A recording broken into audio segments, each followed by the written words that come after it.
Lucy, Francisco, Jacinda എന്നീ 3 ഇടയ കുട്ടികൾക്ക് ഫാത്തിമയിലെ കൊവാദ ഇറിയയിൽ വെച്ച് 1917 മെയ് 13 ആരംഭിച്ച മരിയൻ പൊതുപ്രത്യക്ഷീകരണങ്ങളിൽ ഒടുവിലത്തേതായിരുന്നു 1917 ഒക്ടോബർ 13 സംഭവിച്ചത്.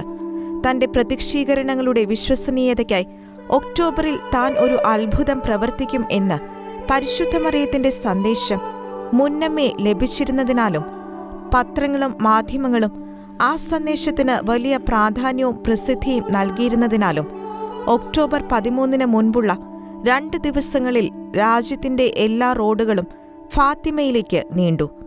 ശക്തമായ കാറ്റും മഴയും മൂലം കാലാവസ്ഥ പ്രതികൂലമായിരുന്നെങ്കിലും ചെളിപുരണ്ട നിരത്തുകളിൽ കൂടി 70,000-ഓളം ജനങ്ങൾ സംഭവസ്ഥലത്ത് തടിച്ചുകൂടി. പതിവ് പോലെ ജപമാല പ്രാർത്ഥനയ്ക്കിടയിൽ ഓക്കുമരത്തിന് മുകളിലായി പരിശുദ്ധ മറിയം കുട്ടികൾക്ക് മുന്നിൽ പ്രത്യക്ഷയാവുകയായിരുന്നു. താൻ ജപമാല രാജ്ഞിയാണെന്ന് വെളിപ്പെടുത്തിയ ദിവ്യജനനി അവിടെ ഒരു ചാപ്പൽ പണിയണമെന്നും അനുദിന ജപമാലയിൽ മുടക്കം വരുത്തരുതെന്നും കുട്ടികളോട് ആവശ്യപ്പെട്ടു.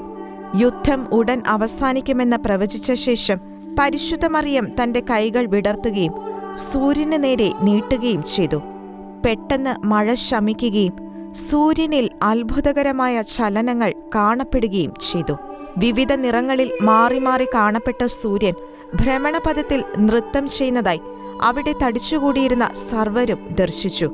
വിചിത്രമായ ഈ കാഴ്ചയ്ക്കൊടുവിൽ സൂര്യൻ അതിവേഗം താഴേക്ക് വരുന്നതായും ഉഗ്രതാപത്താൽ ലോകാവസാനം സംഭവിക്കുകയാണെന്ന് പലരും ഭയപ്പെടുകയും ചെയ്തു.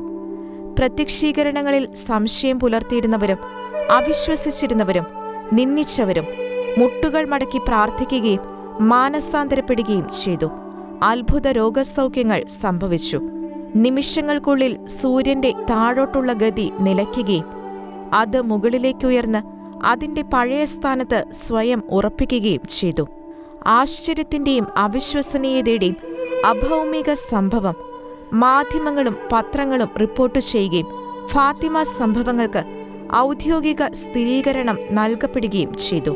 കാലവും ചരിത്രവും കയ്യൊപ്പു ചാർത്തിയ ഫാത്തിമ സന്ദേശങ്ങൾ സഭ അംഗീകരിക്കുകയും മാറി മാറി വന്ന മാർപ്പാപ്പമാർ അവയുടെ പ്രസക്തി ഊന്നിപ്പറയുകയും ചെയ്യുകയും ഫാത്തിമ ദർശകർ അൾത്താര വണക്കത്തിലേക്ക് ഉയർത്തപ്പെടുകയും ചെയ്തു.